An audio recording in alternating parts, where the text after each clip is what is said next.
Welcome to a very special edition of the Buttercut Podcast on the MWBK Creative Podcast Network. Today's episode is brought to you by MyBookie. Football's back and better than ever, and there's no better time to get in on the action at mybookie.ag. We've worked with these guys for years, we trust them, and I can confidently say they're the best in the business. Join now at mybookie.ag. Use promo code BDC as in backdoor cover, and MyBookie will double your first deposit.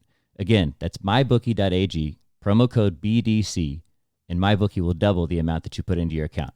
MyBookie, you play, you win, you get paid. The Buttercut is also brought to you by the MWBK Creative Podcast Network.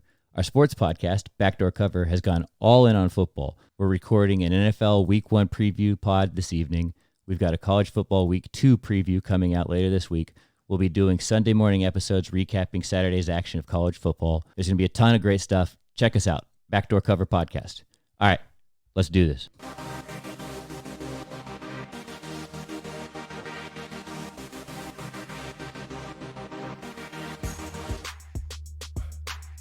I'm joined by professional BMX rider, the Aaron Ross. What's good, homie? What's up? What's happening, brother? It's different today in here. So me and Aaron, we work on another podcast that he hosts and I produce called 365 Things Austin. It's just like a things going on around the city type of podcast that he does with Christy, who's the other co-host. Who's the boss? Right. So this is our first time interacting on a mic. We've been talking about it for a while, and today's the day, man. Let's do this. All right, cool. Here's kind of the gist of what I want to do here. I want to run through like a little bit of your background to introduce you to the audience and kind of tell people who you are. Talk a little bit about how you crossed over from like BMX to the golf world and influencing and social media, all this stuff. And then we'll get into like free-flowing topics of conversation, just kind of go where it goes. I like it. Let's Work do for it. you? All right, so let's start from the top. Aaron is from Corpus Christi originally, which for those of you not from around Texas is like a bay town in the Gulf of Mexico. He moved to Austin in 2006 to pursue a career in BMX. He's been at it ever since. So what were you then, 18, 19? I was 19 years old. I moved here August 1st. Like that was the calendar year of when places open up. Yeah. School's about to start. So I showed up August 1st and moved in with a bunch of buddies that you actually went to high school with. That's right. And small world. But I'd already been here for like a year before, for months and at like times. coming to visit. Oh yeah, and I was and like, you already knee deep in the BMX. Yeah, scene, yeah. right? I was already traveling a lot, so I didn't necessarily need a place to live. I was still living in Corpus, right, coming to Austin, and I was even flying out of Austin to go on trips. And then it just happened. August 1st, moved here. Is Corpus a cool place to bike? Corpus is a cool place to bike. I know Austin's considered like a mecca. Oh yeah, Austin is if you had to pick a place in the world, Austin is top 3, I would say. It is. That's higher than I expected. Oh yeah, Austin was. I mean, at one point it was probably 2 easily, and then just things change and whatnot. Yeah. But Corpus Christi is a good place to grow up riding bikes because there is a lot to ride. But getting exposure from Corpus is hard. It's tough. But stuff like Instagram and social media change that now. Like you can get exposure from anywhere. Yeah. If you're putting out videos and you're making it happen. If you're churning out content, you're good. Oh yeah. Yeah. But I'm glad. I love Corpus. It's home, but I've been in Austin since and at this point have no plans on going home. So you are a co-owner of the Burro Cheese Kitchen as well here in Austin, which I put in my words, home of one of the gnarliest cheese sandwiches on the planet. Oh yeah, does that accurately describe the? I think the that's sandwich? a good one. I mean, it's we have some damn pretty good, man. We have some pretty wild ones. I mean, the idea behind it. My business partner Justin started this whole thing. Yeah, and he was just like, "What do we all love? What does everyone love? What's fun food?" And we didn't have a grilled cheese place in Austin that was like, and these aren't normal grilled cheese. They're like wild and they're big boys. and yeah. And so it's just grown into being something really fun. And we're in every single event in Austin, and we sell a bunch of grilled cheese and people love it. Y'all do it right. That's for damn sure. And we're about to get into busy season. We're about to be at ACL, and it gets wild. Yeah, it gets wild. So awards. Let's go through some BMX awards. Right, let's do it. So you're a 4-time X Games medalist. Oh yes. I was looking at some of this stuff. It looked like you were hanging out with Henry Rollins. Do you know who Henry Rollins is? I don't know who that is. Hardcore rocker dude. I didn't think so, but like he was, I guess, an artist at one of the X Games, and like there was, I guess they put his music behind some of your highlights or something on the internet. I don't even know what you're talking about. I did a bunch of research going into this and trying to figure out kind of like some of your background, put together a little bit of a narrative so we could talk it into like the golf world. Yeah. So anyways, check out Henry Rollins. He's a maniac. I will. So 4-time X Game medalist. And then in 2007, you were the #1 street rider Yeah, number one street rider. So tell me how this works. They give out an award every year, kind of like in the world, right? Oh, in the number world. Number one in the world. Yes. You're the GOAT. And I was the GOAT that year. That year. And I wouldn't have said I was the GOAT, but I will honorably take that, you know. They pick each category. So there's like street, ramp, vert, whatever there may be. And sure. I ride street, and I've always ridden street. So for those that you don't know, like street riding, when you see a skateboarder or a bike rider jump down stairs and rails, it's like when you're downtown, you're doing that. Yeah. And I just put out 3 video parts in 2006, 2007, and it was a huge honor to win. And it was more of an honor because I knew who had won before. And those were like some of my favorite bike riders. So just to be associated with those guys was like one of the biggest things. Like people you looked up to. Yeah, I loved it. So it was that's one that's still today. Actually, a good friend of mine, Nina, she just won the girl one.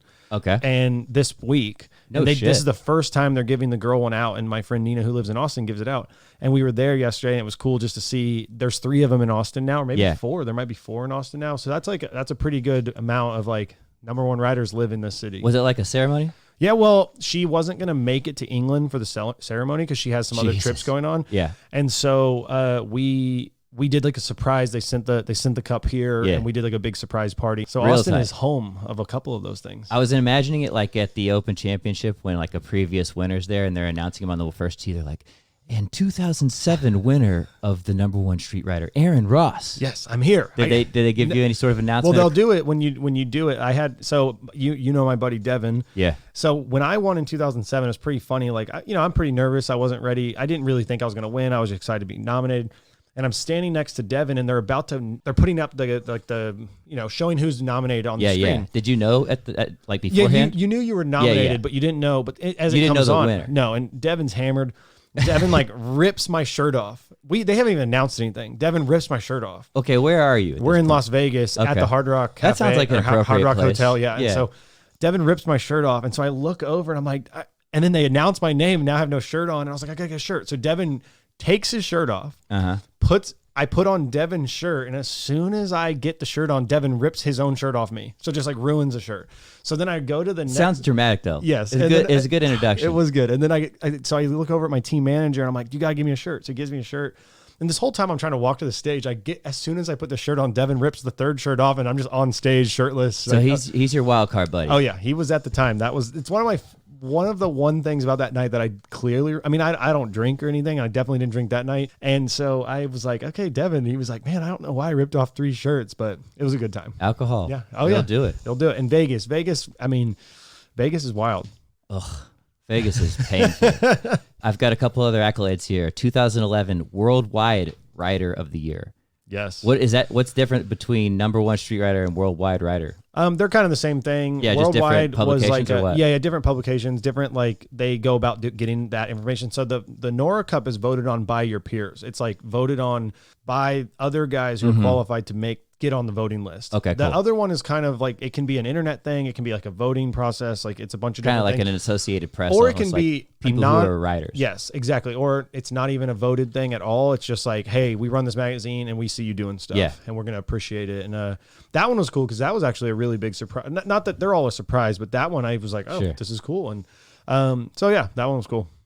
So you're a badass is basically what you're telling me. At one point, one point, yeah. Sometimes I don't. I forget that you even, because you just think of it. I've been riding bikes my whole life, so it's all I know. All I know is riding bikes, and this is who I am. So when I see someone or a kid that comes up and says something, and I'm like, oh yeah, I guess I did do that. Like I did do something at some point. Got you. So an embarrassing fact about me. Back in the day, I think it might have been 6th grade. Okay. I was an aggressive inline rollerblader. There's nothing. That's a good thing. See, you're one of the friendly ones. I know that this is frowned upon. Well, yes and no. I'm from a small town, and you did some inlining. No, well, I did when I was very, very little. But no, it was more like there was only 12, 15 bike riders. There was probably 40 skateboarders in the whole city. Yeah. So like you were all friends. Yeah. So when everybody kind of cruised together. Yeah, that's kind of how it was around. It here. had to be. So the reason why I bring this up is because I want to know if you know about a specific handrail at Valley View Elementary. Are you Where is familiar this? with this? Valley View's off 360 there across from Lost Creek Boulevard. Oh, there's like a handrail that the curves curved down. one. Oh, yeah. I know what you're talking about. So in my peak prime, I could do like 360 Royales and stuff. I don't even know what that is, but I don't know what it is anymore either. I just know that I was good. I was like probably like all Central Texas for 6th graders and rollerblading. I like it. A little side fact about me. I actually have a funny rollerblade story. Please. I just remembered. Go for it. So I was not in like aggressive or a freestyle skater at the time. I was a kid, right? Like rollerblading. And someone was down at the T-head in Corpus where they keep all the boats and everything. And I'm roller skating around the circle, we called it. And I tripped or something. Sure. And I'm diving over my aunt. And somehow someone got a photo of it and it's in the newspaper. Really? Yeah. Like I'm literally like falling forward and my aunt's like, moving out Your of the way. first moment of fame. Yeah, that was it. That was rollerblading. So in 2007, you were also named the #1 rider in the world for social media, right? I think that was. Did I say that right? Yeah, they started to do this thing called Hook It or Huck It. I don't remember now. Huck It, maybe. That's the award? No. This was like they do this thing where they kind of calculate your social media presence and all this like stuff. Your clout. Yes, exactly. And throughout all of action sports, I kind of won that for a couple of years, for I don't know, 7-8 years straight or something. And I just love social media. For 7 straight years, you just owned this award? And it was like kind of this weird surprise every year at the end of the year. I was like, man, I'm still just kind of hanging here. And it was this is on one specific channel. This is on Instagram. This is on Twitter. Where is this? There was a few. So like, is this across everything? Yeah, like Ride BMX did their own, and that was like a voted one, and I'd won that one, and then this other one was like just the most popular. Like Vital BMX did this like most popular, and then there's the Hook It or whatever. That one is. Was a whole different one, but that one was actually the one where industry used it to like pay people. Like the industry would like look at like, oh, Travis Estrada, like because at the time like Travis Estrada was like number 4, but it wasn't, it was more of like, well, how much are these guys showing people online? And no one was doing it yet. Like no one understood. Like showing your tricks, showing video, that kind of stuff. Not showing even products. like it was basically the very early stages of influencing inside of action sports. It was just happening organically though. Yes. No one knew what they were doing yet. We didn't know what influencing was yet, but we were all influencers, but within our own respected sports. And it just grew and grew and grew. And I don't know. I just always loved social media because I love talking to people. I love meeting new people. And I guess I just looked at it. The simplest way I could put it was when I was a kid, if I could have met the worst BMX rider on the worst team that was a pro and had one photo in a magazine, I would have been so stoked at like 12, 13, 14. Yeah. So here I am, like I put it in, like the way I think about it was like, well, I've had more than one photo and I'm not even thinking I'm the best rider. I just think I'm in magazines and someone might want to say hi. That's it. Like in a simple, non-cocky way. Just an easy way for people to approach you. Yeah. Like I wanted. And so social media became this place where like, come on, let's talk. And like, I would, almost like a forum. Yeah. I would reply to everyone and I would talk to everyone. And it grew and grew into this thing where I'm like, man, I love this. And like, yes. Are across the board? Are you just the Aaron Ross? I'm just the Aaron Ross at Twitter. Well, Instagram, Aaron Ross was everywhere. taken. And so, not unsurprisingly, there's actually a couple famous Aaron Rosses, so that makes sense. My buddy Aaron Ross played for UT. The defensive back. Yes. So the first house I lived in Austin, he was going to UT at the time, and I would get pizza delivered as me. Yeah. And people would come to the door and just like look past me. Looking for Aaron Ross. Yeah, they were looking for the real Aaron Ross. You're like, dude, I'm the #1 fucking social media guy in the world. There'd be times like, me too. But no one cared. So now Instagram's your biggest one, and you're like over 200,000 followers. Yeah. I mean, it was I was on Facebook for a long time and I had like 500,000 likes, and I was on Twitter early and had a bunch of stuff, and they've all kind of just fizzled. And there's a double-edged sword to being on early when you're on. Facebook might be having a resurgence. I was talking to this kid about where he was reading content online about sports, and we were just kind of casually talking about stuff. And he's like, yeah, I actually started going to Facebook to find articles again. I was like, what? Really? I saw it as a, what is it? Being on social media early can be something where like you still have people, they're active technically, but they're not doing too much. I'm with you. And so Facebook was the same way, and but I still love it. I still post stuff, and I just like to interact, and that's it. So for the start of this whole thing, you were just posting videos and photos of you doing like, well, it was way before videos. Rad shit. Just photos of you like going around the world doing like outrageously dangerous stuff on a BMX bike, basically. Totally, yeah. And then it just kind of grew from there, right? Yep. And it turned into, social media has gotten crazy because at the beginning you still were hiding stuff. You were still hiding what you were doing. You were still hiding tricks. And now social media is like kids will do the gnarliest thing that anyone has ever done on a bicycle. Yeah. And within 12 minutes, it's on Instagram. And it's kind of sad because we used to hold them for a year. We used to hold on to it for like a year, and we'd put it out with this big video, and it'd be this like big video like premiere. Yeah, it was like a big deal. And now social media has like in some ways ruined that. But at the same time, how many more people are seeing it now? Like if you put out one of the craziest things I've ever seen, and then every single social media site that has to do with your industry repost it, it's a big deal. Are you on YouTube? I'm not on YouTube. That was where that's where the kids are at. I know, and that's where it stopped for me. I loved social media and talking about what we were doing as a whole, the whole team, the whole van, the whole road trip. Sure. And then somewhere, like 7 years ago, the camera turned around on it became selfies. Yes. And I just wasn't into it. That was not me. I'm not like a sing and dance guy. I'm like hey, this is what we are doing. Yeah. These are my homies and we're doing this. And you're an MC. You're a moderator. You're not like the centered feature. No, and if I would have got on YouTube early, I probably would have had some success, but wasn't my jam, still not my jam, and it is what it is. It's all good. So here's where this ties into golf. All right, You've let's been do asking this. yourself, what the hell are we talking about BMX for on a golf podcast? Here's how it works. In July of this year, Aaron crossed over to the golf world when he was featured on the Golf Channel for a starring role he played in a Cricket Shirts video short titled the Do Anything, Go Anywhere shirt. Was it like a commercial on TV as well? No, but I did actually learn the other day, last Friday was Westlake's first football game, and it was playing in the stadium. Is that right? I was like, I made it. So we've got a Jumbotron for the audience. We've got this giant high school Jumbotron where they play replays, and apparently they played... No, I was going to say, just so everyone knows, this is also where the current UT quarterback went to high school, and... True. And Drew Brees. Drew Brees. Yeah. There we go. And Nick Foles. Nick Foles. I forgot. Yeah, Yes, we got Foles. some quarterback pedigree. Yeah, you do. So in July, you crossed over into the golf world when you were featured on the Golf Channel. And so in this video, you're seen with your caddy. There's a song playing in the background, and you're kind of like cruising around Austin on your bike. You go to Lions Municipal, which is like a local gym. Yep. Everybody's favorite golf course. And you're tooling around the course, flushing your irons, mashing drives, all while riding on like a hot pink BMX bike from like hole to hole in between shots. Your caddy's teeing you up. There's a great scene on the par 5 14th. You smash your drive, you jump on your bike, you tail whip off the tee box, and then you roll down the fairway. And then I do like a 180, and I'm rolling backwards and grab a club out of the caddy's hand. That's turn the around, same hit scene. the ball. Yep. So how did you get connected with cricket? And what is cricket? Do you want to tell the audience a little bit about it for those of you who don't know? Cricket, hopefully I described this right for them. But right. Cricket is a t-shirt company out of Austin, Texas. It is a... golf apparel. Yeah, golf apparel. But it's kind of based around the Caddyshack vibe. Yeah. Where it's a little...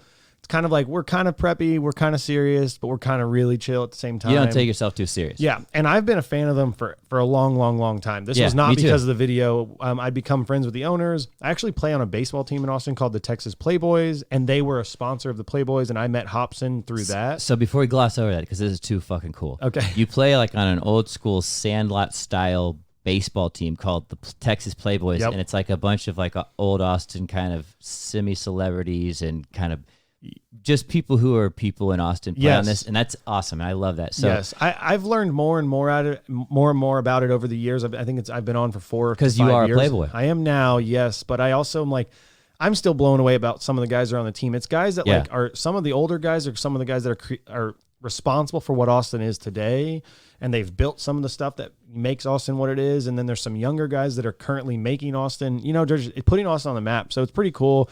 There's like 60 guys on the team because they're all creatives and they all have unique jobs. So like it's hard to get people to show up weekly, but it's rad and it's a good time. And my golf swing messed up my baseball swing really bad. It's really sad, and everyone gives me a pretty hard time about it because I grew up playing a lot of baseball, and I think that's where some of the hand-eye came easily for the golf, but it blew. Like I used to be able to I never struck out. I always got on base. I could always hit the ball somewhere, and I'd hit home runs, and then I started playing golf. And everything changed. Oh, it's brutal. So let's get into some discussion topics now. Let's do this. Starting with golf, let's just run through a couple of quick golf questions. So what's in your bag? What do you play? Oh man, let's see. Let's start with driver. Do you play like a bunch of different clubs in your bag, or are you playing like a kind of cattywampus bag of a bunch of different brands, or do you have one specific brand you like to play? I try and stick to a couple things. Like, I mean, if and when I go to get something new, I would probably, the woods are one thing, the irons are one thing, and the putters. That's how I look at it. I have like too. 5 putters, and like whichever me, one works as I'll use. That's how I play it. So currently I have the TaylorMade M3. Nice. I have an M3 3-wood, and then I have Mizuno 900 JPX forged. Whatever the model is, but the Mizunos. Yeah. And those I love clean. them. I love them. And the next thing I'm working on is I need to get some wedges. Yeah. That's it. You trying to find a wedge you feel good about? I love my wedges. They're just old and it's what time. Are they? They're Cleveland and I love them, but it's time. I've never actually I've owned new clubs of a lot of stuff. I've never owned new wedges. And I'm ready for new grooves. Your boys with, so Edel is in Austin, is a well-known golf brand, and I think they've got really dope wedges. You're connected with them, right? Yeah. They custom made me a putter, custom fitted me for a putter. I guess probably 10 months ago, 11 months ago, and it's been awesome. And then they made it match some of the stuff I got going on with bikes and whatnot, and I love it. Tight. Yeah. So that's been in the bag for a while now, and that's been working. But so next we'll have to get you set up with some of their wedges. It's tight because they write it's like a 56 degree. They write out the word 56.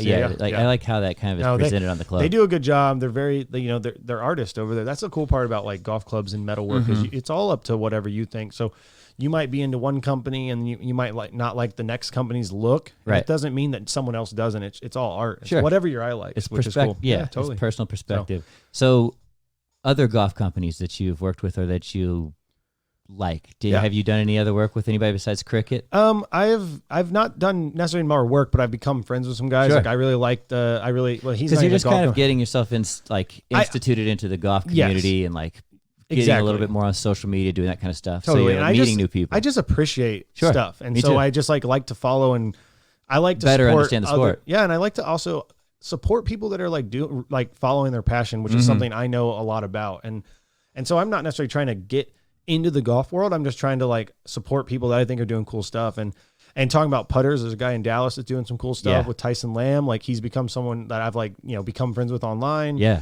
And he's rad. And then so as this is going on, you're kind of connecting with these brands and these different people who are in the industry. You're also kind of connecting with some of these social media influencers in the golf world. I feel like you told me maybe it wasn't Coach Rusty, but it was one of these guys that you guys were going to meet up and do this. Coach Rusty, for those of you who don't know, is like a trick shot artist in the golf world, and he's got a bunch of social media followers. But y'all were going to meet up and do like a hybrid bike trick plus golf. Yeah, we'd even planned out some ideas. Yeah, and then it's actually supposed to happen. It was supposed to happen in like 2 weeks or less than 2 weeks, and he is out of town. The exact dates I'm there. So it wasn't because you were going to be in the same city at the same time, which is in Florida or what? Yeah, Orlando, and I'm going for a family Disney trip. And I was going to take a day to go out and go, and he's literally gone the same exact days I'm there. So we'll have to do it another time. But that's what I think's been fun is I'm not trying to leave BMX behind. No. I think it's just I've always sort of, and as much as I don't want to say it, I grew up a sports kid. I did all sports. I wasn't your typical action sports kid that I ride this and that's it. I was I play baseball also, and I play basketball. I play basketball on Wednesday nights. I play golf all week. I ride bikes every day. I play baseball. I still do. And my life is still the same way. I'll go ride motorcycles. I'll drive old cars. I just kind of do whatever I want that day. And so when did golf become part of your life? How did that get instituted into what you were doing? Part of your regular behavior, I guess.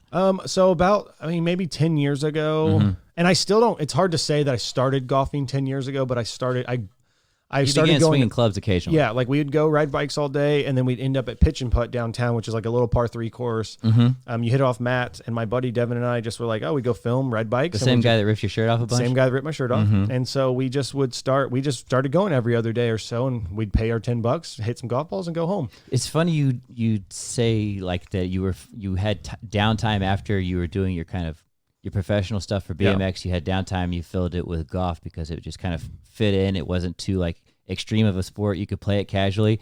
I've got a buddy who does he's a professional videographer for pro surfers, and he works with a bunch of different surfing companies like Reef and whatever, Rainbow. I'm sure I'm using the worst examples to him, but you know what I'm saying. Yeah, totally. Right. And so he says they would travel all over the world to these exotic locations and these beautiful beaches, but really there's only a certain amount of time during the day, like when the surf is correct and the tide is right and the sun is right for the video. Totally. So they've got all this downtime, and they filled it with playing golf at like the most beautiful locations around the world. And like it just naturally, golf became a part of this surfing lifestyle. Yeah. And then I've got buddies who play like professional poker, and they're going to Vegas. They play in the evenings. They got to find something to do in the daytime. It's just like golf seems like a really natural fit for people who play competitively or who are kind of professional athletes. Like it's the perfect second sport for these folks. Totally. It sounds like that's kind of how it played out for you. Golf it kind and of baseball. grew into like, yeah, because I'd find days where like when I was younger, it was easier because not golf, but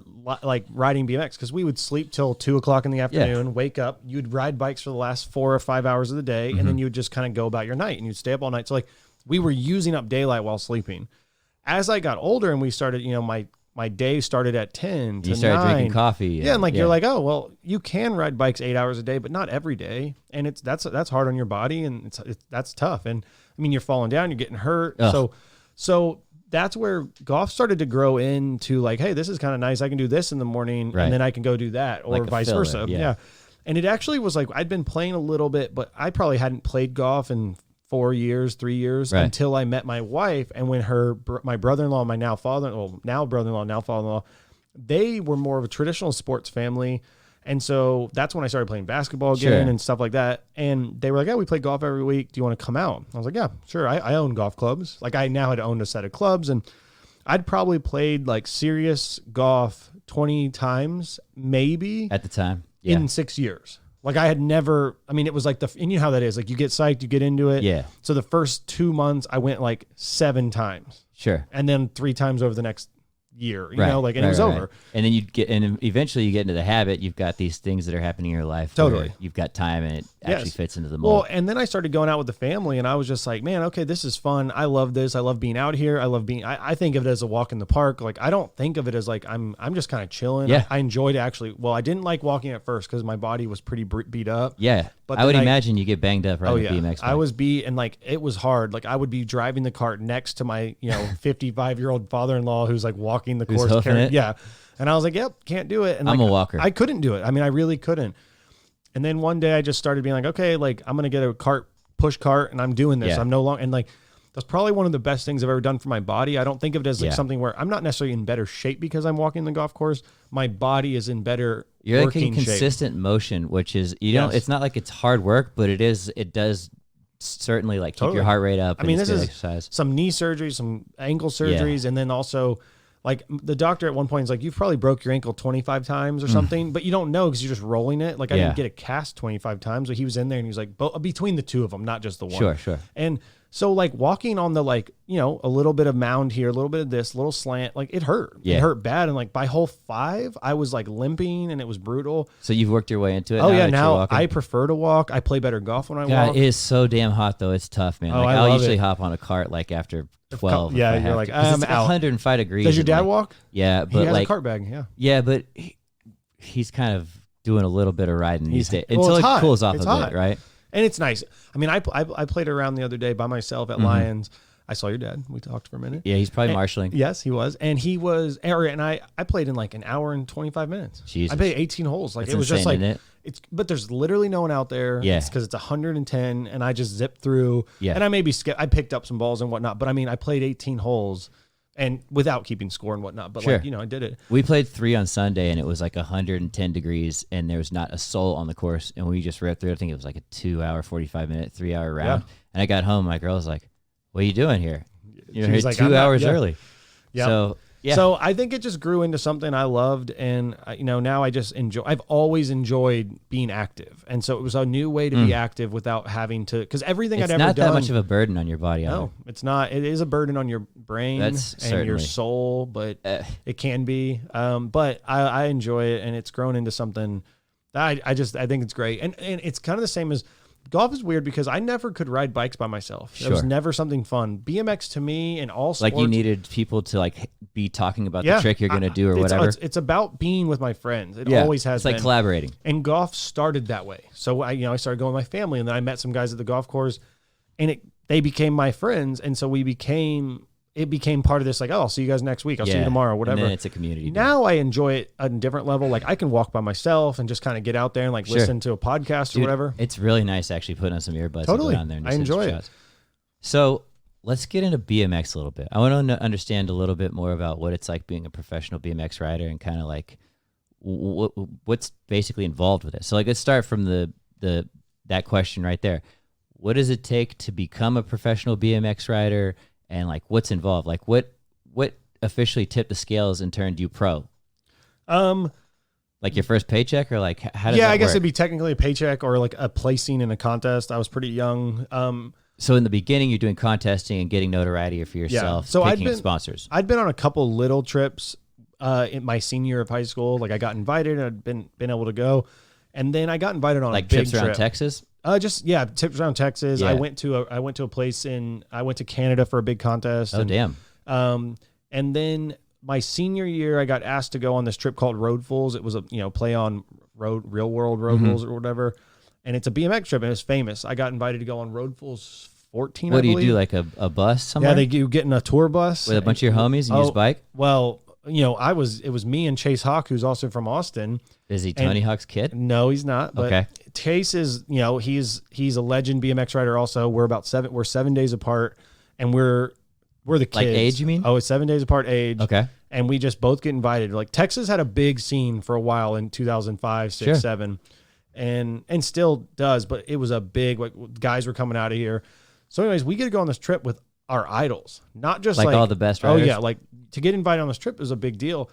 So I go into my principal's office and I'm like, hey, my mom goes with me. She's like, hey, he's going to miss the last 2 weeks of school. You got to ask permission. Is that okay? And the principal's like, no, if he's not here, he's not going to pass. Like you're going to fail high school? My mom was like, all right, well, it is what it is. Like you're saying. No shit. That's a cool mom.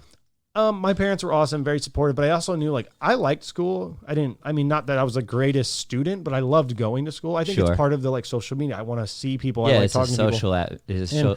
So I didn't miss school. I mean, I went 4 years of school and I missed 10 days or less. I will tell you this. There's no kid on the planet who would rather go to school than ride a BMX bike. So it makes sense where your heart was. Yeah, like and so I just kind of said, hey, we're going to go on this trip because this is a chance to see so what where's happens. this bus going and where's it leave from? We flew into, I don't know, New York City or something. Okay. And then we went to PA and New York and Boston. We went all up and down that coast. The Northeast. And it just stops where you guys were like doing competitions or like just doing videos or what? We just riding the street around town. We did some demos and whatnot. Tight. Yeah, it was cool. And then just taking video and like and the cool part was like sometimes it's hard. Like as you get older, it gets harder because you're like, oh, what has someone done here? What has no one done here? When I was young, I was still doing me. Yeah. No one had seen me ride. So I could do every single trick I knew and no one had seen it. You were Christopher Columbus. Yeah. Like you were exploring the new world. And there was people that are, obviously had done stuff, but this was the first time you were going to see me do it. Yeah. And so I just like ran around this trip and just did everything I could. And that's how you kind of got notoriety and started your career? And it just kind of took off and I got sponsors and then I've never had a job. Did you fail high school? I did not. No, so we went back. It's kind of funny. So I went back after the trip. I go back to the school to get my, diploma, I guess. Sure. And I'm like, hopefully I got one. Right. I go to the desk and the lady scrolls through the whole bucket of people that didn't show up to the graduation and she like gets to the end and it's not there. And I was like, oh, great. And I was like, whatever. And so she goes back through it and like halfway through, she just pulls it out. And I don't know if she was messing with me the first time. She might have been. But I graduated. And those office ladies But are it kooky. was funny because about 5, 6, 7 years later, the girl's mom, who's the principal, she was like a friend. She was in my grade actually. Maybe she was a year younger. Okay. She like messaged me on Facebook. She's like, my mom is so proud of you. And I was like, whatever, like your mom didn't even want me to go. Like your mom was like literally like, no, you can't go. And then she realized how big time it was and she's like, oh yeah, like she gets it. Like we weren't and at the time there was like some girl that was in like not our school but a different school in Corpus that was like a horseback rider and she was getting to take like a month off school at a time. And so my mom was like, hey, there's this girl, like we would like but him that to was go like a more accredited sport or something. Yeah, in the just eyes like of the school. I don't know what it was, but like yeah, I mean yeah. So my parents were supportive. They're awesome and they're still supporting today. And so country club sports like golf and horse riding get you out of school. Oh yeah, they get you out of school for like literally. I think she was missed like 3 months of school. Nice. Yeah, I did not. I missed like the last 10 days of school, and that's it. Yeah, and that was it. Yeah, so you're probably as good as it gets in terms of attendance. So are there like eligible? Like, so once you become a pro, like in football, basketball, that kind of stuff, like there's these eligibility rules. You can't take performance-enhancing drugs if you're in these athletes. You can't do all these different things. Like in the NFL, for instance, like if you break the law, there is some sort of governing body that comes down on you and suspends you from play. Like, is there anything like that in the BMX world? There is now. Oh. There was never. And so you didn't have a governing body when you were a kid? No, and I would not fall into those still, because like the X Games doesn't have that. Sure. And BMX to just be a street rider. And I'm not just that. talking about like PEDs and that kind of stuff. Totally. Like, and I'm sure there's other instances. I actually read something about you where like you guys had lit your bike wheels on fire and jumped it through a hoop or something. Yep. And this mom was pissed at you. Yep. Like that would fall in the same category where like you're trying to monitor what you do publicly for your ability to ride professionally. I think I do. I wish I could remember exactly. I do remember that mom, and I remember because I had like long talks with that mom about like, like it's cool. Like I'm an adult, and it was safe, and we were, So you lit your bike tires on fire, and then what did you do? So if anyone's ever seen it, it's gone viral like 10 times or something on those crazy wild clips, Instagrams and whatever. And it's the one where what are you doing? We're just playing in the backyard, riding bikes at a friend's house, and they had a big ramp, and Like a half pipe? Yeah, just like a mini ramp out back, and they have like there was gasoline sitting there, and I think we were about to grill, and I just said, "Oh, let's light my bike on fire." Like light the tire. We poured gas on the tires, lit them up, and I did a trick, and then it's just for years it just has gone viral. And the mom was just like, you're doing this and doing that. And I'm just like, you know what, lady? She didn't like what you were doing because it influenced her kids to be crazy. And I was like, I didn't tell your kid to do it. I'm like, hey, I kind of just said it like, hey, I'm a professional bike rider, not like I'm a stunt man, but I'm a professional bike rider, and like I'm an adult and I can do whatever I want. And she was like, yeah, but you influence kids. And I'm like, yeah, I don't know. I'm in the backyard. No one's drinking. No one's doing anything wrong. You're just burning shit. You're just burning stuff on fire. We're just lighting in the middle of Austin. So the reason you can light bikes on fire in a backyard is because you have many, many bikes. Is that correct? And that's because you're sponsored and you've got a bunch of big time sponsors. And I was shocked when you kind of ran through the list of these different, like, massive, well-known companies. Like Etnies, for one. I used to wear Etnies back in the day. Tell me a little bit about your sponsors and kind of like, let's start there. I've been fortunate to have a lot of sponsors. I've had, at times I'd have, 12 or 13 or something. And it would be anything from like apparel, shoes, bikes, brakes. To like sports, like Energizer shots, to like nutrition. Hot Wheels. I mean, I've been lucky to have a lot. I saw an action figure of you. Yeah. They made an action figure of you. They made a bunch of them. You look like a Transformer figure that hangs at the Toys R Us store. I need to bring you one. I'll bring you one. You have I that? have boxes of them. I want one. I want it signed in my studio. We're going to get that. Do you make money from the sale of your little figurine? Yeah. So you didn't make money from the sale, but you made money from they knew how many they were going to make, and you got a percentage beforehand. So it didn't even matter if it sold. Yeah, it didn't matter if it sold. You got I don't remember the numbers at all, but it'd be like, we're going to make 10,000 of these, so you're going to get 5% of this or 10, whatever. 000. Yeah, whatever. And tight. So it was cool, and that was cool because that was something where like. When I was a kid, we didn't have that. There was action figures, but like Dave Mir and Matt Hoffman had action figures because they're winning the X Games. Yeah. Growing up for street riders, there wasn't a street event. I was never going to ride in an X Games. I was never going to. And until it eventually had a street segment, and then existed. Right? Yeah. And then here I am, like the first one, I'm winning, I'm getting second. And to me, that's perfectly winning. timed. Like I'm on a podium. I won. Sure. I won this thing. You medaled. And then to win again and get to go to Mexico to win and go to Brazil and win and go to Dubai and win. Oh shit. Oh yeah. And it's like, what is even happening here? My dad and my sister got to come down to Houston to Mexico and watch the first one. And it was like, even my dad's like, this is crazy. Like we didn't grow up. Like if you didn't grow up thinking that now BMX is going into the Olympics. Yeah. And it's mainstream. Pretty wild. Yeah. So as things got bigger and bigger for you and you became more like, I guess you had more awareness with different sponsors and different brands in the biking world. You got sponsors going. Tell me like kind of how that developed. And like eventually I know that you became like a bike designer, a shoe designer, and you had some like the #1 selling bike frames in the world and shoes in the world. Like how did that start and how did that like grow into what it was? Like, cause I would imagine they don't just give any of the people that they sponsor on the BMX the shot at like designing a bike. Like I imagine you have to like get yourself in position to do that, right? Totally. I mean, they do give, I think what it is when you become a pro bike rider and a pro skateboarder, when you get a pro deck or a pro bike, that's when you've kind of, I don't want to say made it, but that's when you start getting more freedoms and stuff. Yeah, right? you're on the team. You're on the pro team. And when you in skateboarding, when you get a pro deck, you're on the pro team. And if you don't have a pro deck, you're not. Or if you're not, you don't have a deck, you're not on the pro team. I got it. In BMX, when you get on the pro team, a few of the guys get frames, and not all the guys, huh? Well, it depends. Yes, not all the guys. It depends, and sometimes they all will, but it depends on if you keep it, if how good it does. You know, like if your bike sells good or whatever, then you might get more, and you'll continue. And so your bike did well. I mean, I've had a signature bike or bike line for 10 years or 10 plus years. Or and like you're sitting down with a pencil and a piece of paper? Like, no. How does this work with the sketching out and like the designing of the process? I have a geometry of a bike I like. Yes. And we work together on that.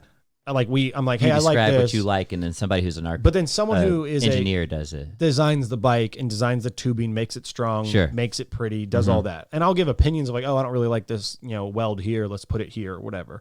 But I'm pretty chill on that. The part that I enjoy, and it's one of the things that like could be said why I like got to where I was with social media, got to where I was with everything, is I love creating content. That's always like the fire was like my idea to create a wow. Yeah. And not because I wanted this like, oh, I'm the man. It's more of like, this is my life and this is how I've always. And so when I got to start making bikes. Well, it's about entertainment, and definitely fire makes things, totally. It adds a level of entertainment. And when you're a kid, like, all the pro skateboarders, they're all dressed, and not all of them. I don't want to put anyone in a box, but they're like, a lot of guys wear black and they're like into metal and this and that. And bike riding's the same. And I'm not that guy. Like, I want to play sports. I want to play golf. I love BMX. And so when I was asked to get my first signature product, they were like, what do you want it to be? What color? Black, gray? And I was like, fluorescent yellow. Yeah, the brightest you got. And they were like, what? Yeah, because I was reading about you, and like one of the things is like you're known for like bright, loud colors. Yes. And it's funny because I don't like dress that way. It's just that's my personality, and I'm like I'm outgoing, and I want things to be a talking piece, not a like, oh yeah, it's just my bike. Here is, and so especially when you were given an opportunity to make something, why make it look like other things? Like everyone in the industry could buy. You can buy a black bike from every company. So I'm like, why don't we let's make mine pink? Let's make mine yellow. And then it just took off. And obviously riding had a lot to do with that. I was doing good at the time. I was winning awards. I was putting out video parts. Yeah, it was the right time at the right place. All that kind of stuff. But I was not afraid to make, in some people's words, whack bikes. I was like, well, it's whack to you, but like, I love it. And like, I was making bikes, and they would come out with names. Like I had like the watermelon bike, the picnic bike, and these bikes. There's something about orange soda bike. Is that what it's called? Yeah. And they were like themed. And it took a lot of people back because in the 80s, BMX was like that, very colorful. And I love all that. I love 80s cars. I love 80s bikes. I love 80s like attire. So I just kind of like, it just took off, and we didn't expect that. Like the companies I rode for were like, oh, you want to make orange tires? I don't know about that. And I'd be like, okay. Then every shop in the world is selling orange tires and they're sold out. Right. So even the bike companies like, and then it got sold out. Yeah. Like people are like, oh, well, okay, do whatever you want next. And so they started calling it the cream soda, the orange soda. What did they call it? Well, the orange soda was the actual bike you could buy, but people would then put like white stuff on it, like white tires, white stuff. And that would become the creamsicle. And that eventually became like an ad campaign with that's the big orange soda bottles in the background. Did you come up with that idea, or did like like you were like, hey, let's throw some orange soda bottles in the background here? Yeah, we made those. We made those out of trash cans, and we bought the big orange soda. So you're like super involved in the entire process of producing the product, getting it out, marketing it, posting it socially. And it's funny because it's a lot more. That's so interesting from like a perspective of a professional athlete, because like it's not like Antonio Brown's going to be designing the helmet of the guy who like he's going to have like a custom helmet made for him. Like this is so much more in depth and interesting. But it's also funny because it's also a lot more organic. It's not like we don't sit down and have these big meetings. I walk in, and I've always said I have 100 ideas every time we sit down and talk. Yeah. 2 of them are good. Right. And that's okay. Like don't ever be afraid that your ideas are all bad, because they probably are. But Float all them out, those though. Ideas will work into something. And that was me. I'd walk in, they'd be like, oh yeah, we'll think about it. And like, I'd walk out, and like the next day, like, I have this idea. But I remember the day we had the orange soda idea. Yeah. I walk in, and one of my idols is, he started a bike company that with our bike company, a city bike company, or a commuter bike company. Okay. And he, within the same bike company that owns my signature bikes. And he was like, I walked in, I was like, I have this idea. We're going to do this orange bike, orange soda, the whole thing. It's going to look like a sun kiss. Boom. And he was like, oh, okay, cool. And he's like, okay. And I was like, and then we're going to get these giant trash cans. We're going to paint them orange, and we're going to jump over them. They're going to be spraying water. They're going to be falling over. Like we're going to have a water hose. Like it was just going to be crazy. Going to be crazy. And his face was like, what? are you talking about? And I was like, we're going to do it. I don't know how, but we're going to do it. And I walked out of there, and I think he would literally like looked at the office and he was like, this dude's crazy. Like, and they were like, the talent, man. And then like 3 weeks later, we're jumping over these cans and we're doing it. And this is like getting major exposure. Yeah, it was huge. And like, it was barely a real idea that was like, should never have actually like been executed. Yeah. But everyone is on board. Like somebody nurtured it at the right point in time to let it go to the next step. That's one of my favorite posters of all time. It's definitely one of my favorites. It's big, obnoxious, and it's just great. And I'm very thankful that everyone involved worked with it and like made it happen. That was cool. So you dipped your toe into the professional world with this bus that left during your senior year in high school. You got lined up with sponsors, and you got more and more, I guess, influential in the bike community as you won awards and you won kind of some of these competitions at the X Games, this, that, and the other. Now you're like ingrained enough to be like producing, creating, designing these different bikes and selling them as your own signature line. Where are you now in biking? Like, what are you doing now? Like, what's the status of your professional biking career? It's definitely chilled out some. I mean, I'm definitely a pro bike rider still, and that's how I make my money. But that's why you're here on a Wednesday at 10 a.m. talking on a podcast with me. But I definitely work with the company a lot more in a different way now. Like, I try not to be so relied upon to be the good bike rider. Sure. I want to work with the guys, the rest of the team. I've always wanted to see everyone else be great. I want to see all the other guys, and some people don't have. Now you're like the wily vet who's giving advice to the rooks. Yes, I want to help them. Like, we were in California a couple months ago, and I helped make the new bike commercials with the guys. Mm-hmm. Like, I was like, oh, okay, I'll dress up as a cop. I'm going to chase you. I'm going to be eating donuts. And like, it's not, it never really was about me. It was just like, no one wanted to do what I wanted to do. So I had to do it. Yes. And now I'm like, get to help these guys. Like, these guys are pro bike riders, and they're a little more like, I don't care what we do. Let's just make a video. Sure. And I'm like, no, but what about this? What about like, let's go out and do this? And they're like, oh, that's a good idea. Like, some people don't want to think, and that's fine. Everyone is different. It's hard to look outside the box unless somebody tells you, hey, look outside the box. And some people they aren't that way. And that's not against their personalities. It's just like, they didn't grow up that way. They grew up like, I'm a BMX rider. I'm going to ride till I die. I was someone who was like, I'm a BMX rider, but I'm also all these other things. And I love creating. I love doing this and I love doing that. And like, this one thing doesn't define me, but this one thing is who I am. It's kind of it's weird.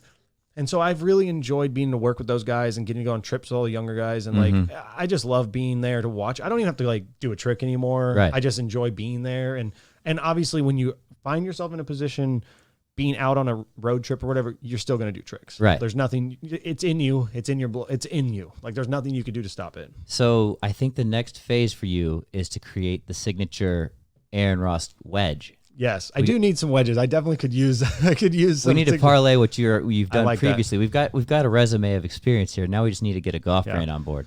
Yeah, nice. I like that. I used to have the chipping thing in my backyard, and I'd chip every day, and I'd like Chippo post or videos. whatever. Yeah, and people were psyched, but we're in the middle of some moving, so everything is put away, but it soon. Yeah, A Ross is renovating a house right now, and he's fairly homeless. I'm definitely homeless. We're working on that. We'll be there soon. So before we sign off, I want to hear just a little bit more about your travels. So I've got like a quote here where you say, I think I've been to 30 plus countries just to ride BMX. I'm very lucky. 30 countries? You've been to 30 countries to ride bikes? I couldn't tell you. Maybe more, maybe less. So what are some of your favorite places you've been? Is there anything like totally badass that people should know about? That's a tough one. As a traveler, like not necessarily as a BMX rider, but like just places you've seen that are just fantastically beautiful. I'll tell you this. There's some beautiful places out there that I would never have. My family, we didn't grow up traveling like that. We did a lot of Texas stuff. We go to the river and we did all this, but we didn't travel outside Texas. We just didn't. That's how we were too. Yeah. And BMX showed me the world. And if you ever you're going to like Asia, you're going to Europe, you're going everywhere. And people are always like, oh, well, I just can't do that. And I'm like, yeah, but if you stop doing this for 2 months, you could. Like, just do this. And like, once you get a taste of it, it is something that you'll never forget. Such unique, cool experience. Yes. Have you ever been to Africa? I've not. I hurt my ankle and had to miss. I've only missed the time you could have gone. You had a busted foot. So the 2 trips that I've really only missed 2 trips in my entire career. I'd travel like 80% of the year. Yeah, I was gone all the time, and some of like, you don't think of BMX as this like you're a workhorse, but like it's like football players, like they work. The ones that are the ones that you really know, they work through some stuff. Sure, like they don't let the ankle get them down. And I'm not the toughest guy in the world, but I knew how to put pain aside and just be like, we're going on this trip. We're going to get clips. That's my job. Yeah. Not just my job, the adrenaline, the love's going to get me to do the tricks. The job's going to get me on the plane. Like, I'm not going to be like, well, guys, but I actually had a broken ankle for Africa, and then I was supposed to go to Russia once, and I also had a broken ankle for that too. And that was a bummer. But if I would have broke the ankle 3 or 4 weeks before, right, I would have been there. Yeah. Even if it hurt, I'd been there. It was like both trips were like within the week, and like I couldn't have made the flight. Are your sponsors paying for this, or like how do you fund these trips? The or one is it in like Russia the was competition me, or something? I was gonna go to Russia to announce an award for like the Russia. So it was the award ceremony that would be paying for your flight. Yeah, they would pay, and then I'd stay for 8 days or 10 days and ride bikes. That's incredible, man. Yeah, it's been great, and I've been very lucky, and I've got to go. And then some of these trips, these are also with some of my best friends. Certainly. So it's like getting to travel the world with my friends and do all this crazy stuff. All-inclusive, paid. And like weird trips where I've been to Estonia for a contest. I went 10 years in a row to Estonia to ride in a contest. Where is Estonia? Yeah, exactly. It's next to Helsinki. It's next to Finland. It's next to Finland. Yeah. I was like, Paris, Texas? Yeah. So it, like people are like, oh, you've been to Estonia? I'm like, yeah, 10 times. 10 times. Like in a row. Every year we'd go. Every January or February we'd go. What is it like there? Like what? Freezing cold. Yeah. In January, but I did go back one summer because we were like, "There's so much to ride." Yeah. So finally, like cool one summer terrain, we were just like, "Okay, we're gonna go to Barcelona, and then we're gonna go over to Finland and like ride, and then go to Estonia and ride these spots because we just like we keep going when it's covered in. I mean, it's you can't ride on ice." And so we went. It was beautiful. I think that's the one thing is we've got to go to some places that I would never have thought, like the Eastern Europe or Amsterdam. Like you have this idea that Amsterdam is this grimy, dirty place, and it's like the most beautiful place I've ever been. I've heard wonderful things. I recommend it to anyone. Like I think it's great, and yeah. So there, but some of the craziest trips I've been on, like going to Dubai was wild, but it was like hot and like kind of desert, right? It's a desert. India was the most eye-opening trip I've ever been to. We were there for 2 weeks, and there wasn't much to ride. It was hard to eat. It was gnarly, but it was it came at a time when I'd like recently had broke up with a girl and like find myself in this place where perfect time to travel. And you're just like all these people, like it's so sad to say like they have nothing. Sure. And you're just like here. And a lot of dirt roads and like stuff? I've never felt or like, what do you mean? Oh, it's like not a dirt road thing. It's just like people lived on the sidewalk and they like, that was home. Yeah. It wasn't like it is here where they're like, oh, I'm homeless. No, these people weren't homeless. They just lived on the sidewalk. It was really like they had living rooms and like bedrooms on the sidewalk. It was gnarly. It's like what, made out of a box? No, just they had like stuff that like lined out their like little. It's like eye opening. Like an outline. Yeah, interesting. It was crazy, and like you just kind of started to feel like, man, I and this isn't to be like we have it so great or anything. It was just like I was young. I don't know, 26, 27, and I think. How would you wouldn't know what the world was like until you went. Yeah. And I probably would never have, I've never felt this way about other situations or anything, but like, I felt like, oh, I could take this kid home and I'm not even prepared for this. You're ready to adopt? Like this kid would have a better life with me without a mom or anything. He'd like, be riding BMX and traveling exotic countries. Yeah. Like, it was. You could adopt me if you want. All right, let's go. All right. Last question. I'm gonna let you get out of here. Do you have any trips coming up on the calendar? Do you have anything planned to any exotic locations? Anything cool coming up? I'm supposed to go to. I'm going to Disney World next week. Florida Disney World. Yeah, but you're not going to be riding with Mickey. Like you're not going to be BMXing. I'm probably going to take my bike because I've been doing this pedal every day thing. So how do you take a bike? Do you just have a bike bag? I actually put it in a golf bag. No shit. Yeah, and you just check it. The whole industry has been putting bikes in golf bags for 15 years. No way, put them in man. golf bags. Yeah, like the OGO golf bag. Yeah. We just throw it in there, take it apart, and put it in the bag. Pretty sure Callaway owns OGO. Yeah, does it? I think so, but I could be wrong. Anyways, they've got a bag. So that's very interesting. So that, and I was supposed to go to Nashville to play a baseball game after that, and some of my good friends that I've ridden with for 10, 15 years live there, and so I'll take my bike and go ride some bikes I'll probably stay for a couple extra days. Get a little bit of work in. Oh yeah, so it'll be fun. And other than that, the end of the year starts to chill out because we do a lot in the summers because the kids are out, so you do a lot of demos, a lot of You don't shop have school stuff. and stuff to get in the way. Totally, yeah. That makes sense. I'm not traveling as much as I once was. Sure. Now you're playing golf some. But that's also because of social media has changed that. Absolutely. Like you don't have to go anywhere to get exposure anymore. You've got reach so without people, leaving home. Sponsors like, yeah, just do it at home. Do it at home. Do it at home. When I was younger, you only did stuff on trips. And so we would I would be gone for months at a time. I'd come home for 3 days, gone. Home 3 days and gone, which in some ways, I'm very glad to be in that era because I would have missed out on some of those trips. It sounds like it'd be cool when you're young and like it would be painful as hell when you're old. It is and it isn't. Like, I've always been very good at being like where I am at that moment is where I am. Yeah. I don't miss a place until I don't miss a place when I'm gone, and I'm not excited about a trip until I'm at the airport. Like I've gotten very used to being like I am where I am. Yeah. And people are like, are you so excited to go to Thailand? And I'm not looking ahead, not looking behind. I don't care. Like we went to Japan earlier this year, and it's my 4th time to go, and I love Japan so much, and. Someone was like, are you so excited? I'm like, honestly, I haven't really thought about it. And it's not because I've been there. I'll let you know when I get there. It's not because I'm like, oh, whatever, I've been there. It's not that. It's like, no, I'm here right now. Yeah. And right now, and then you're appreciating the moment. The day I get to that airport, like I am the most excited person in the world to go to Japan, and I can't wait. But I'm not there yet. It's a good message to close this out on. Appreciate the moment. That's it. Live in the moment, have fun, and get outside and be nice to everyone. Dude, thank you so much for coming over, and hanging out with me. Golf. Okay, so we're playing. I'm going to try to get you set for tomorrow, but if not tomorrow, we'll play next week. I like it. But would love to have you back on the podcast here. Down. We'll have to get you lined up with a wedge sponsor. We'll do the whole 9 yards. I'm all for it. Okay, so let's do some social media calls so that people can find you at the Aaron Ross on Instagram, Twitter, everything. Nope. Not YouTube, because you don't do the YouTube. Nope, I should, but I don't. Y'all should check out his Instagram though. There's a ton of awesome shit, and he's super active. Lots of cool stuff. You're doing like even old cars and like golf. Yeah. We drive some old Porsches. We have a big old Porsche crew. I got an old Volkswagen Bug. And BMX is pretty much cool to look at, no matter who you are, whether you're involved with the sport or not. Like it's pretty cool to see some of the stuff you do. So it's awesome. It's a good follow. Y'all check it out. And if you just come to me and you can dig through mine and find some other guys that are doing some rad stuff too. So I think that's cool. Most def. Yeah. All right. This has been a production of MWBK Creative. Thank you very much, Aaron Ross. We appreciate your time. We appreciate you. Come back and see us soon.